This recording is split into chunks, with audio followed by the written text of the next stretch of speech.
Hello అండి, welcome to my channel.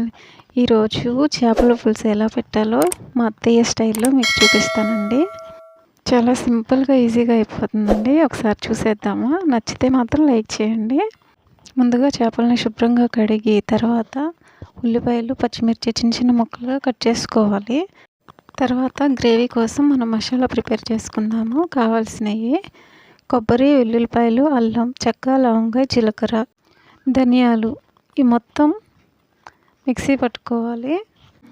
మెత్తని పేస్ట్లా గ్రైండ్ చేసుకోవాలి. కొబ్బరి చిన్న చిన్న ముక్కలుగా కట్ చేసి వేసుకున్నాను. అల్లం కూడా చిన్న ముక్కలు కట్ చేసి వేసుకున్నాను.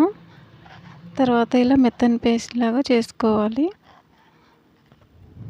తర్వాత చేపలు కడిగిన వాటిల్లో తగినంత ఉప్పు, పావు టీ స్పూన్ పసుపు, తగినంత కారం, మనం టేస్ట్కి సరిపడా కారం అండి. మనం ఎంత తినగలిగితే అంత. మనం ఇందాక మసాలా పేస్ట్ చేసుకున్నాం కదా, ఆ పేస్ట్ కూడా ఇప్పుడు వేసుకోవాలి.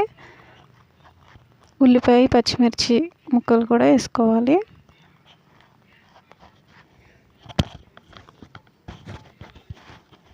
ఇప్పుడు ఆయిల్ ఎక్కువ వేసుకుంటే మంచిదండి, టేస్ట్ బాగుంటుంది. 3 టేబుల్ స్పూన్లు వేసుకున్నాను. ఈ మొత్తం కలుపుకోవాలి. ముక్కలకి పట్టేలాగా మొత్తం కలుపుకుంటే ముక్కలకు పట్టిద్ది.